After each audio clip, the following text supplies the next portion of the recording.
Hi hello ನಮಸ್ಕಾರ ಸ್ನೇಹಿತರೆ.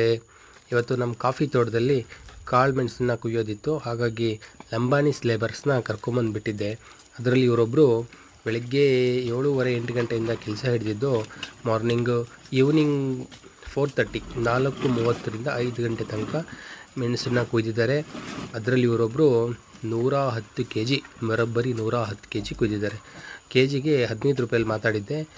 15 ರೂಪಾಯಿ ಅಂತ ಹೇಳಿದ್ರೆ 1600ರಿಂದ 1700 ರೂಪಾಯಿ ತನಕ ಇವರು ದುಡಿಮೆ ಮಾಡ್ಕೊಂಡಿದ್ದಾರೆ. ಒಬ್ಬೊಬ್ಬರು ಎಲ್ಲರೂ ಪ್ರತಿಯೊಬ್ಬರು ಇಷ್ಟೇ ಕುಯ್ದಿದ್ದಾರೆ. ಒಬ್ಬರು 94 kg, ಒಬ್ಬರು 110 kg, ಇನ್ನೊಬ್ಬರು 103 kg ಈ ಥರ ಕುಯ್ದಿದ್ದಾರೆ. ಎಲ್ಲರೂ 1500 ರೂಪಾಯಿ ಮೇಲೇ ದುಡಿಮೆ ಮಾಡ್ಕೊಂಡು ಮನೆಗೆ ಹೋಗಿದ್ದಾರೆ. ಬಟ್ ಆದರೆ ಕಷ್ಟನೂ ಅಷ್ಟೇ ಇದೆ ಬಿಡಿ. ಬೆಳಗ್ಗೆ 7 ಗಂಟೆಯಿಂದ ಹಿಡಿದು ಸಂಜೆ 5 ಗಂಟೆ ತನಕ ಏಣಿ ಮೇಲೆ ನಿಂತ್ಕೊಬೇಕು, ಕೆಲಸ ಮಾಡಬೇಕು. ಸಂಬಳಕ್ಕಂತ ಕರ್ಕೊಂಡ್ರೆ ಇಷ್ಟು ಕುಯ್ಯಲ್ಲ. ಸಂಬಳ ಕೊಡ್ತೀನಿ ಅಂತ ಕರ್ಕೊಂಡ್ರೆ ಒಬ್ಬರಿಗೆ 750 ರೂಪಾಯಿ ಸಂಬಳ ಇದೆ. ಬಟ್ ಆದರೆ ಅವ್ರು ಬಂದರೆ ಕುಯ್ಯೋದೇ 30ರಿಂದ 40 kg. ಬಟ್ ಆದರೆ ಕೆ ಜಿ ಲೆಕ್ಕ ಅಂತ ಕೊಟ್ಟಾಗ ಈ ಥರ ಕೆಲಸ ಮಾಡ್ತಾರೆ.